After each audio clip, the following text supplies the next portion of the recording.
aqui sons, soundbites, muitos construtores.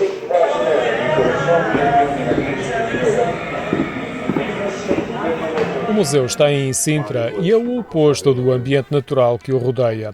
O museu é estridente e frenético. Completamente. Porque o mundo dos mídias é assim. É feito muito de escolhas, mas é feito muito de estímulos. Escolhas no sentido que eu tenho que escolher qual é o canal que vejo, em detrimento de todos os outros que não vou ver. Ou vou ter que escolher o jornal que leio, em detrimento dos outros que não vou ler. E, portanto, quisemos que fosse um museu onde as pessoas não soubessem para onde tivessem que escolher para onde queriam olhar. E depois quisemos transmitir esta confusão de estímulos sensorial, que é de facto o mundo dos mídias, de som, imagem, ruído, barulho, palavras, discursos, esta confusão que faz parte hoje do nosso dia-a-dia, mais do que nunca, aliás, quisemos retratá-la num único edifício. Nós costumamos dizer, aliás, que se as pessoas saírem daqui sem estarem um bocadinho nos onzas, então foi porque fizemos um mau trabalho. Não fomos capazes de retratar a era dos mídias. Rodrigo Moita Deus é o diretor do museu, um edifício de vários pisos que guarda memórias do último século, contadas em imagens, notícias, manchetes e frases que nos ficaram no ouvido. Momentos que marcam a vida de várias gerações e, nesse sentido, é um museu para toda a família. Sim, são os momentos mais mediáticos, alguns dos quais bem vivos na nossa memória, desde as Torres Gêmeas até à vitória de Portugal no Euro. Temos tudo isso aqui contado sempre de uma forma muito interativa, muito modernaça no sentido tecnológica e sempre com aquele princípio de que as pessoas podem tocar, ver, sentir, viver outra vez estes momentos. É um museu muito familiar nesse sentido, porque nós crescemos com estas histórias, vivemos essas histórias ainda hoje, o museu é atualizado permanentemente, portanto temos acontecimentos recentes a serem contados, ou a cobertura mediática que foi feita deles, e portanto, nesse sentido é muito, muito familiar. É um museu onde as pessoas muitas vezes param a dizer, eu lembro-me onde é que estava quando vi isto. Guerras, tragédias, gafes, gente que nos passou a ser familiar, a indústria do espetáculo, as vitórias e ídolos do desporto, como Eusébio e Ronaldo. Há uma grande diversidade de temas, rostos, sons e recriações. É exemplo o estúdio do Rádio Clube Português, onde na madrugada de 25 de abril de 1964 se divulgaram as senhas e os comunicados da Revolução. O museu está dividido em módulos e em cada um deles houve a preocupação de aprofundar a abordagem. Cada um destes módulos teve um curador, ou mais curadores, que nos aconselharam e produziram conteúdos connosco.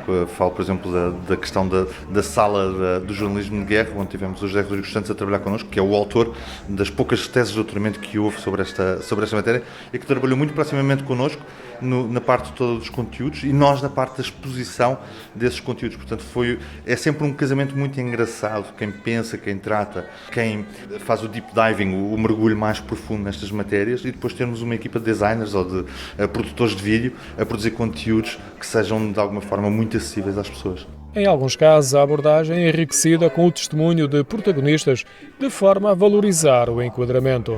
Nós procuramos sempre ter um bom gancho, ou uma boa manchete para puxar as pessoas para fazerem um mergulho depois mais profundo nos restos dos conteúdos. E quisemos que o museu, aliás, foi a exigência do Luís Carlos Martins, que o museu fosse bem equilibrado nesse sentido. Ter, de facto, estas boas manchetes, digo boas manchetes, como, por exemplo, o estúdio do Rádio Clube Português, mas depois ter o conhecimento profundo sobre cada uma das matérias que abordamos. Por exemplo, essa do Rádio Clube Português é um bom exemplo, não é? Temos o Joaquim Furtado a fazer um longo depoimento, como é que foi aquela noite e como é que foi vivida aquela noite nos estúdios do Rádio Clube Português e no país todo.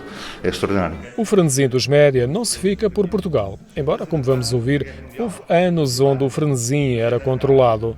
Muitos destes acontecimentos são narrados de forma transversal. Obrigatoriamente muito transversal. Não só porque aquilo que se passava lá fora nos influenciava aqui, mas muitas vezes aquilo que se passava aqui também influenciava lá fora. E, portanto, quisemos retratar bem essa relação próxima. Muitas vezes contamos a história da Guerra Civil Espanhola, mas depois estamos a falar sobre o caso português, ou a Guerra do Vietnã, onde fazemos uma comparação clara entre aquilo que foi a cobertura da Guerra do Vietnã e aquilo que era a cobertura da Guerra Colonial. E as pessoas a verem as imagens notam o contraste, quer dizer, não é preciso grandes explicações. Temos de um lado os jornalistas e os fotojornalistas e os repórteres de imagem a captarem do outro lado da trincheira, e a cobertura que existia da Guerra Colonial eram soldados a mandarem beijinhos pelo Natal. Em muitas histórias, também nós fazemos uma reconstituição de alguns momentos das nossas vidas. A exceção é no recurso à tecnologia de realidade virtual que nos projeta para o futuro e onde, curiosamente, não se sente a estridência ou cacofonia. Tudo é retratado através de uma experiência de realidade virtual. Essa talvez a única parte mais especulativa, porque todo o museu é feito com o cuidado de não ter juízos em cima dos factos que retratamos ou que estamos a exibir. E, portanto, o futuro é a única coisa mais especulativa que temos na realidade no museu e é obrigatoriamente calmo para apelar à reflexão das pessoas. Calma e reflexão não são os atributos do presente, com a vertigem do imediato.